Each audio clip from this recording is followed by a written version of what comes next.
കലോത്സവം ഓരോരുത്തർക്കും ഓരോരോ അനുഭവങ്ങളാണ്. അത് ചിലപ്പോൾ സന്തോഷമാകാം, ചിലപ്പോൾ സങ്കടമാകാം. അതുപോലെ അനുഭവം തിരുവനന്തപുരം നന്ദിയോട് സ്കൂളിലെ ജിനേഷിന്റെ ജീവിതത്തിന്റെ ഒറ്റപ്പെടലിൽ നിന്നുള്ള ആശ്വാസമാണ് കലോത്സവങ്ങൾ.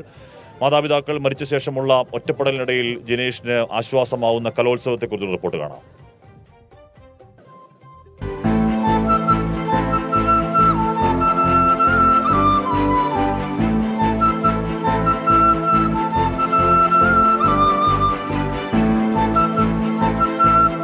മാതാപിതാക്കൾ ആകാംക്ഷയോടെ നിറക്കണ്ണുകളോടെ കലോത്സവ വേദിക്ക് സമീപമുള്ള സ്നേഹക്കാഴ്ചകൾ.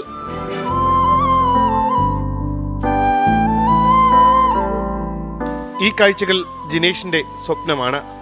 ഒരിക്കലും യാഥാർത്ഥ്യമാകില്ല എന്നുറപ്പുള്ള സ്വപ്നം.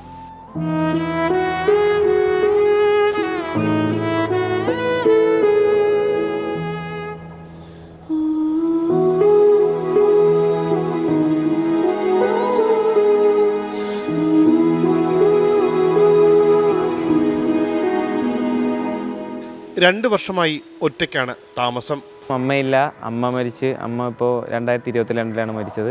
അച്ഛൻ മരിച്ചത് 2020. എനിക്കൊരു ചേട്ടനുണ്ട്, ചേട്ടൻ ഇപ്പോൾ ഗൾഫിലാണ്. ബാക്കി ചിലവിനുള്ള കാര്യങ്ങളൊക്കെ ചേട്ടൻ നോക്കുന്നുണ്ട്.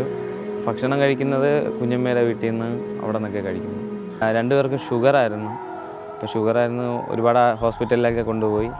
അവസാനം നമ്മുടെ കയ്യിൽ ട്രീറ്റ്മെൻറ്റിൻ്റെ മുമ്പിൽ തോറ്റുപോവുകയും അങ്ങനെ മരിക്കുകയാണ് ഉണ്ടായത്. അകലെ ഒരു താരകമായി ഉയിരിരെ വരുമോ നീ, അഴകിലൊരു പുഞ്ചിരിയെ ഗീരവും പകലും നിറയൂ നീ. ഏറെ ജന്മമായി കാത്തിരുന്നപ്പോൾ എൻ്റെ പാതയിൽ വന്നതാണു നീ. ജീവതാളമായി മാറിയെങ്കിലും മാഞ്ഞതെന്തിനൊരു നാളിൽ. ഒറ്റപ്പെടൽ, അതിൽ നിന്നുള്ള അതിജീവനം, ഇതാണ് ജിനേഷിന് കലോത്സവം.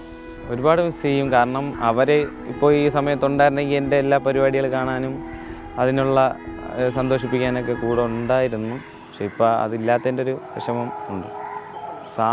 സാറാണ് ഇപ്പം ഒരു ഓൾറൗണ്ടറായിട്ട് നിൽക്കുന്നത്. സാറിൻ്റെ ഒരു സപ്പോർട്ടും സാറിൻ്റെ എല്ലാ ഇതും കൊണ്ടാണ് ഇപ്പോൾ ഈ ഒരു നിലയിൽ വന്ന് നിൽക്കുന്നത്. ഇത് തുടർച്ചയായി 2ാം വർഷമാണ് ജിനേഷ് സംസ്ഥാന കലോത്സവത്തിലേക്ക് എത്തുന്നത്. ഹയർ സെക്കൻഡറി വിഭാഗം വട്ടപ്പാട്ട് മത്സരം.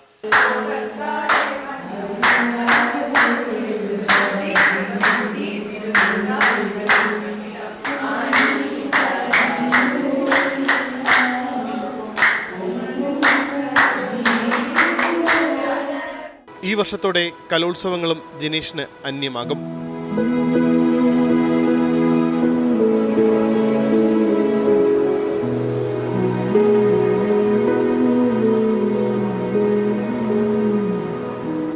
ഈ ഒറ്റപ്പെടലിൽ ജിനേഷ് നേടിയ ജീവിത അറിവുകൾ വലുതായിരിക്കും. മുന്നോട്ടുള്ള അവൻ്റെ ജീവിതത്തിന് അത് കരുത്താകട്ടെ. ക്യാമറാമാൻ ഷൈജു ചാവശ്ശേരിക്കൊപ്പം ഉമേഷ് ബാലകൃഷ്ണൻ, 24 തിരുവനന്തപുരം.